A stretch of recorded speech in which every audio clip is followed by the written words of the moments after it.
Fight fans, welcome to the PBC Podcast, brought to you by Premier Boxing Champions with your host, Kenneth Bouhairie and Michael Rosenthal.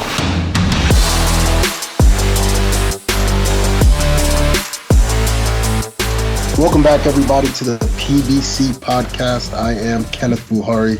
I'm Michael Rosenthal, editor of USA Today's Boxing Junkie. We want to thank you all, as always, for joining us this week. Welterweight contender Yordenis Ugas will be joining us. And in toe-to-toe, Mike and I will discuss 5 future opponents for Gervonta Tank Davis. But first, a bit of news this week. Reports Keith Idec being the first to report that Shakur Stevenson and Frank Martin will take place for the vacant WBC lightweight title. Of course, no date or venue set for that one, but certainly a fight that fight fans are excited about. Mike, what are your thoughts on the matchup? Well, my first thought was, whoa, bold move on Martin's part. That's because I think Stevenson is a big step up for him, as it would be for almost any 135-pounder. I really shouldn't be too surprised, though. Martin is in the business to get the biggest fights possible, as all boxers should be. This would just be an enormous opportunity for him. And I think his willingness to face Stevenson is an indication of his confidence. He obviously believes in himself, which I really like. This would be a really interesting matchup. Yeah, I love the style matchup. Obviously, Shakur Stevenson will likely be a favorite in this fight. What, in your opinion, does Frank Martin have to do in order to win? The first thing that came to mind is just to not be overwhelmed by the moment. He not only would be stepping up in terms of opposition, he's also stepping up, in magnitude of the fight. He hasn't been in a fight like this in his whole career. I have no reason to believe he wouldn't handle it well, but who knows? We won't know until we see it. In terms of the fight itself, Derek James, his trainer, is going to come up with a good game plan, execute the game plan, stay patient, stay poised, even when things don't go his way, which will happen in the fight. Martin has the ability to compete with anybody, including Stevenson. In my opinion, he just has to keep his head. Yeah, and that's one thing I like about Frank. I think he's kind of built for this sort of moment. He's always relaxed, he's always cool, and he's poised, and he puts the work in the gym. So I think that and the combination of Derek James is going to make it a great matchup. How do you see the fight playing out? I think Stevenson may be the best pure boxer in the game, so I'm not going to pick anybody against him in this fight. I'm not going to pick Martin against him in this fight, maybe anybody in any fight. I don't know. I think the fight will be competitive, but I see Stevenson outboxing Martin and winning a decision. I want to add this, though. We really don't know what Martin's ceiling is. He's really talented. That couldn't be more obvious. He's athletic. He could shock us all and win this fight. It's just difficult to imagine that because Stevenson has looked so good in his recent fights. I know one thing for sure. We're going to learn exactly how good Martin is in this fight. So again, it's really fascinating. Yeah, and I think this is easily the toughest test of Shakur Stevenson's career, toughest test of Frank Martin's career. And the matchup is just so tantalizing when I think about the amount of athletic, talent that's going to be in the ring that night. I mean, Martin is in a class of his own. He could have, he's got the kind of athletic talent that you see in every single sport. At the highest level, he's just that talented. And when you add his work ethic, his skill, and then, of course, what Shakur Stevenson brings to the table, I think you got a terrific matchup. So can't wait to see what happens with that fight, where it lands, when, and so forth and so forth. And I'm sure fight fans are really excited about it as well. But it's time to bring in our guest this week. He is the former WBA welterweight champion. And on Saturday, September 30th, he makes his return to the ring against Mario Barrios in what should be an explosive matchup on the Canelo Alvarez-Jermell Charlo undercard pay-per-view card live from T-Mobile Arena in Las Vegas on Showtime pay-per-view. Yordenis Ugas. First question is, how excited are you to be back in the ring on September 30th? ¿Qué tan entusiasmado estás por volver al ring el 30 de septiembre? I'm absolutely excited to come back on the ring on September 30th. I'm thrilled. Can't wait. This is your first fight in about a year and a half. How do you combat the ring rust? No, sí, posible. Estamos trabajando para todas esas cosas, haciendo los ajustes, haciendo ajustes para todas esas cosas. Pero bueno, tenía que descansar, ya se yo descansé, mi ojo descansó, ahora estamos listos. Ring rest is certainly a possibility, but we're training diligently to make sure that doesn't happen, and we are confident, we're ready, and when the time comes, we'll be able to face the challenge. It's been a crazy couple years for you, going from beating Pacquiao and then to the Spence fight in consecutive fights. How difficult was that to deal with emotionally? Oh, sí, pero sí, luché contra Pacquiao, después luché contra Spence unificando los campeonatos. Pero eso es lo que hacen los campeones, luchan contra lo mejor, sin excusa. Y eso es lo que he hecho yo, eso es lo que hacen los guerreros. That's what champions do. That's what warriors do. They fight against the best. It certainly was quite the challenge, both physically and emotionally. But that's just what I do. I can't explain it any other way. All the fights at this level are big, but this seems to be a particularly big and important fight for you. Do you feel like it's a must-win that in order to get back to a world title shot? Oh, yeah. Pienso que tengo mucho que esta noche, con mucho que pelear contra Barrios, con mucho que esa noche que ganar, regresar a la victoria otra vez, ¿no? Pero estamos trabajando enfocados, ¿no? There's certainly a lot at stake. I do know that I need to win against Barrios in order to achieve what I want, but we are confident in the work that we're putting in, and we know that we are doing what it takes in order to be successful on September 30th. What are your thoughts on Mario Barrios? ¿Qué opinas de Mario Barrios? He's good fighter. He's young. He's strong. He's world champion, former world champion. That is good fight for me. I'm happy. I like that. What do you feel are your advantages over Barrios heading into this fight? Bueno, mi ventaja es el peleador que sigo, que está luchando contra los mejores pesos welterweight del mundo. Esa es mi ventaja, pienso. Y ha sido pelea fuerte, competitiva, una tras otra, una, otra. Esa es mi ventaja. My advantage is my experience in big time fights against big time fighters in the welterweight division, one after another, where I had to go up against the best. So I believe that's an edge that I can take advantage of. Now, in the main event on the card, you have Canelo Alvarez facing Jermell Charlo. Tell us who you like to win in that one and why. No, Canelo. Canelo es latinoamericano igual que yo y siento que Canelo va a ganar esta noche. Pero ¿por qué? ¿Por qué va a ganar? Porque es más grande, más fuerte, sangre mexicana. Eso, pienso porque es más grande, más fuerte y un mejor peleador está peleando en la élite por 10, 15 años. Canelo has been fighting amongst the elite for 10, 15 years now.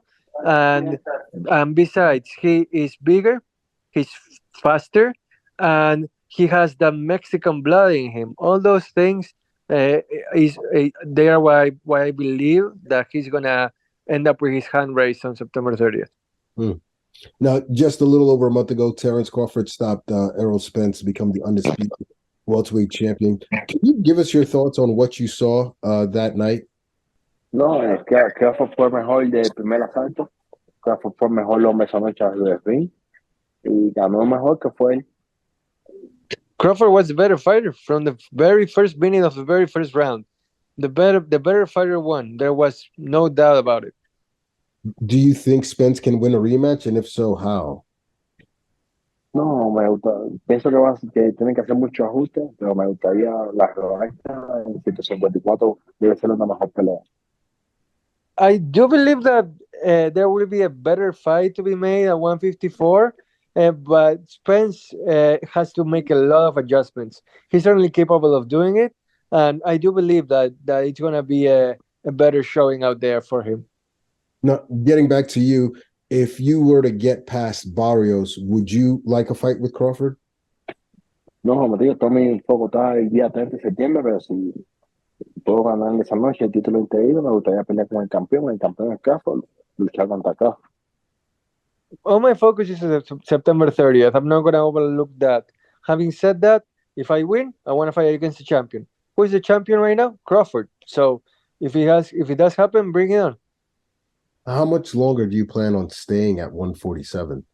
No sé, me gustaría ganar un campeonato más y me gustaría luchar contra lo mejor que hay en la división todavía. I still want to fight against the best that the welterweight division has to offer, and I want to win at least one more title.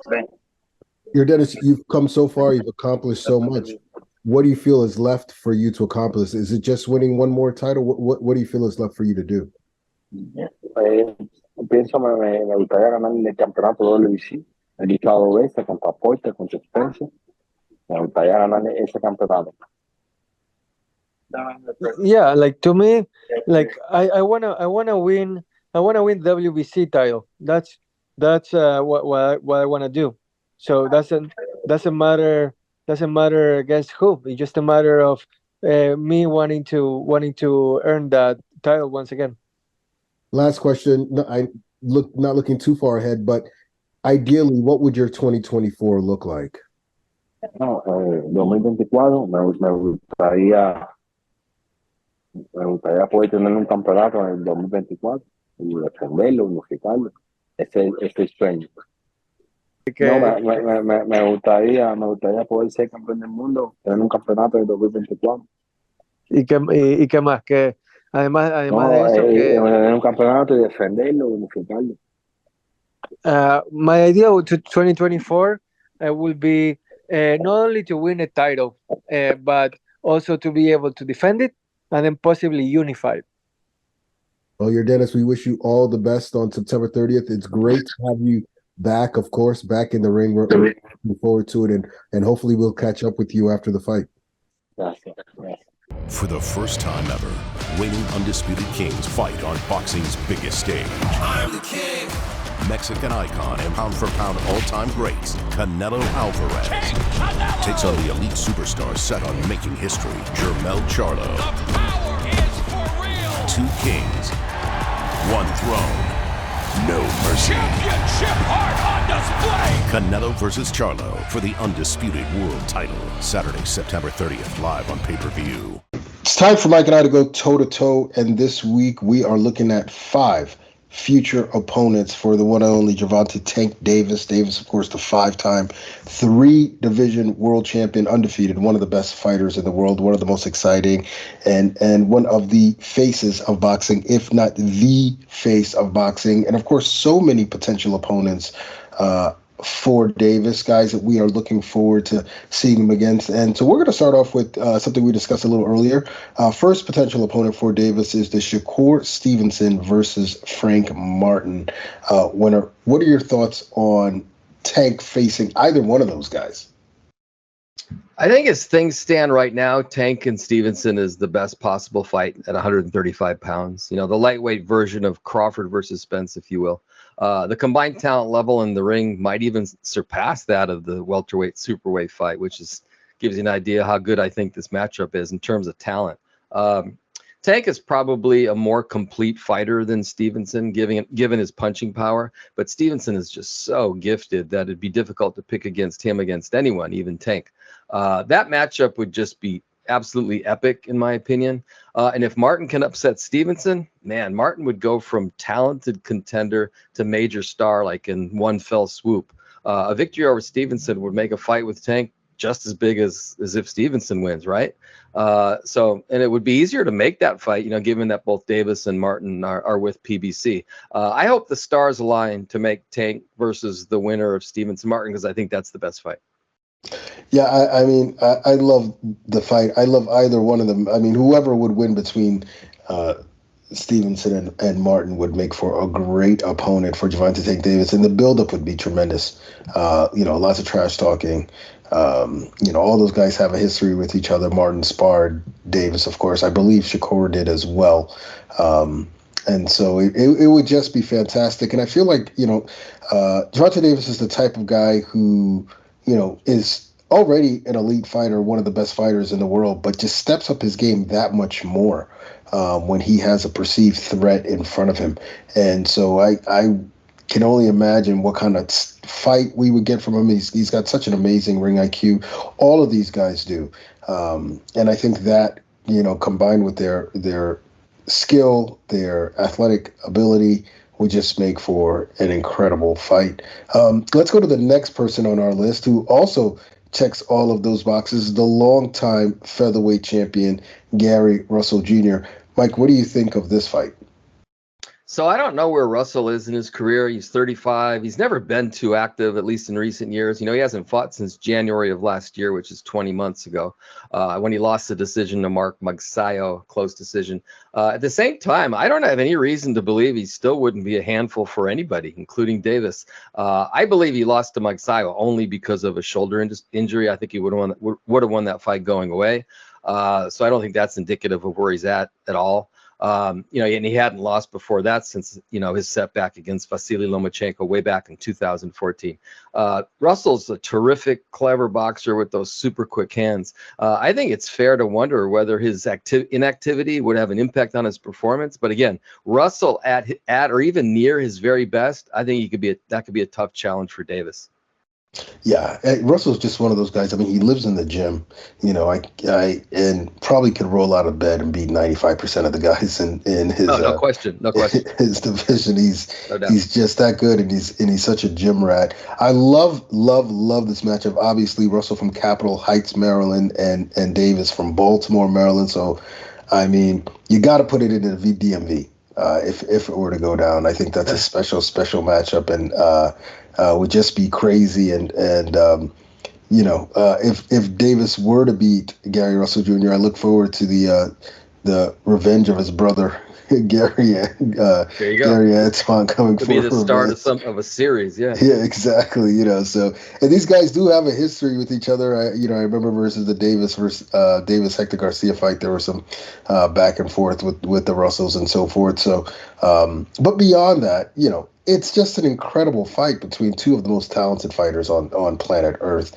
And what a thrill it would be to watch these guys square off. So I do sincerely hope that we see it at some point, because it's a fight I've wanted for a long, long time. And speaking of fights that I've wanted for a long, long time, the next person on our list, Vasily Lomachenko, the 3-division world champion, who we saw fight Devin Haney tooth and nail in his last bout. How would a bout between Tank Davis and Vasily Lomachenko play out? Well, first, you know how I feel about Lomachenko, so I just love this fight. I would get so excited if this fight took place. I'd love it. I think Lomachenko showed against Haney in May that he has plenty left in the tank at 35 years old. Haney won a decision, but I scored at 114, which is saying a lot given the fact that Haney is the undisputed 135-pound champion. I don't think he's given up any of the titles, has he? And he's supposed to be one of the best. Yeah, he's supposed to be one of the best young fighters in the world. I believe that version of Lomachenko, a guy, I've always called a boxing wizard. I think it would be tough for Tank to beat that guy. Lomachenko has that ability. He's got a ton of experience. The guy knows every trick in the book, and I think he's durable on top of everything else. I don't know if he can take a big shot by Davis. I'm not sure anybody could take a big shot by Davis, right. But I think he's durable. I think a victory over Lomachenko would be a serious feather in Davis's cap. Certainly the biggest victory in his career. So I like the matchup on a lot of different levels.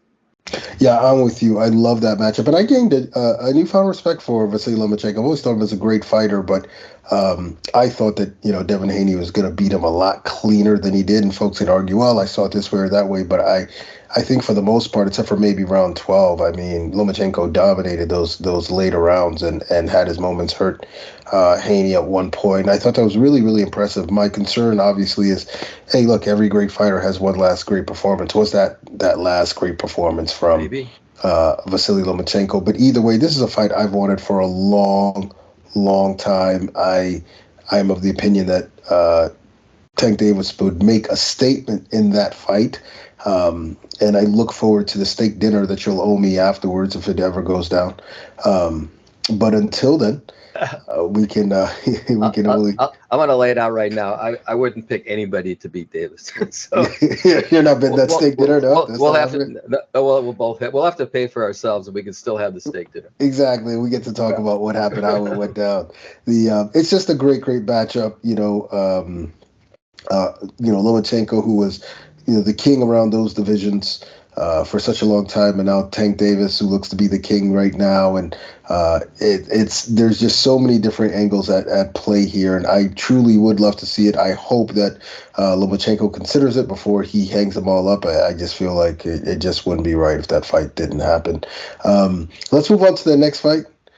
We discussed revenge earlier, and this one certainly has that angle at play here, and that is a rematch between Gervonta Davis and Isaac Cruz, a fight that's been talked about a lot, gained a lot of steam, in recent weeks. Whether the rumors are true or not, no one knows. But how would you see a rematch between those two playing out?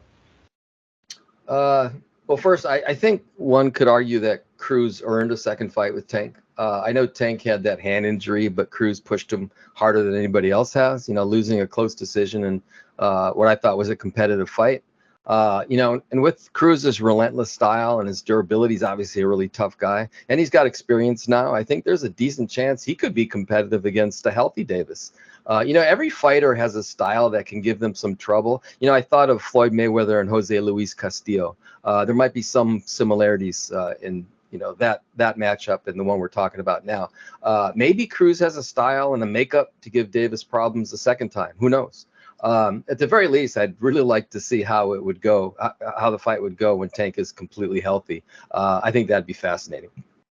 Yeah, it's interesting. You make a good point regarding Jose Luis Castillo and Floyd, because even in the rematch, I thought that Floyd, had some difficulty against Castillo, and that's not a knock on him. Castillo's a great lightweight, perhaps the best lightweight of his era, and Isaac Cruz just has that style. He's shorter than Gervonta Davis, which is something that Tank is that's crazy, not accustomed to, and punching down as opposed to punching up, and he's just got that relentless sort of style that doesn't allow you to breathe or think.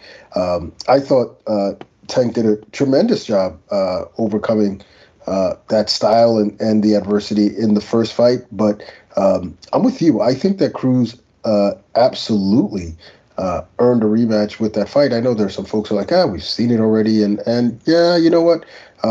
I hear you, but wasn't it a good fight the first time? Okay, then. So I would look forward to it if it were to happen. Whether the outcome would be different, I don't know. I think Cruz is a tough nut to crack, and I could see Tank outpointing him again. Now, if he were able to stop him, that would be quite the statement. It's hard to imagine, because I don't ever remember seeing Cruz hurt. Yeah. And maybe Tank hurt him in that fight. I'd have to go back and watch. I watched the highlights again the other day. Man, it was, there were some good moments for both guys there, and I wouldn't be surprised if Tank has to box again. But then again, that fight kind of reminds me of Canelo versus Triple G, not because I thought the first fight was that close. I had Tank winning, so I thought Davis won pretty clearly. But in the sense that I could see Davis in the rematch coming forward and sort of making it an inside fight and using Cruz's strength against him, kind of like what Canelo did in the rematch versus Golovkin, where whereas Golovkin was coming forward in the first fight and sort of chasing after Canelo, who boxed more in the first fight. In the second fight, it was Golovkin, who was boxing and moving away, and Canelo coming forward and landing the hurtful, powerful shot. So lots of stuff there. And lots of questions still. So I would love to see it if it happened again. I'd love to see all of these fights, but the fight that I would love to see the most is Gervonta Davis versus Devin Haney. Now, I know that Haney is likely to move up and, campaign at 160, 140, possibly against Regis Prograis. But if he were to stick around, I want to see him versus Gervonta Tank Davis. I think that is the best and biggest fight that can be made at 135. In your opinion, what happens if those two face off? I agree. I guess that would be the biggest. That would be bigger than Stevenson and Tank, I guess, because of the titles. But anyway, it's almost like 1A and 1B with Haney and Stevenson in my mind. What's not to love about that fight? First of all, Haney is a young, talented, unbeaten guy at the top of his game. Not to mention that he has all the titles. Haney versus Tank would just be an enormous fight. The biggest in the careers of both guys, obviously. It just couldn't get much bigger than that. And while I'd pick Davis to win, as I said, I'd pick him to beat any of these guys in the end. I think this is a really good matchup. Haney is an excellent boxer, as he showed against Lomachenko. And he's a big 135-pounder, which, wouldn't hurt against Tank or anybody else. And I think it's fair to presume that he will have become a better fighter as a result of the Lomachenko fight, in which he had to dig deep to pull out the victory. How could a fighter not learn from that kind of experience? So I expect him to be a better fighter next time out. So this matchup is, as I said, is just enormous. And it'd be really, really, really intense. And the lead up to that fight would be really fun. It certainly would. I mean, I love that matchup. I love the style matchup in the ring, and the two guys using their brains to try and devise the right strategy, make the right adjustments in the fight. I love both of their ring IQs. I think they're two of the sharpest guys in the ring.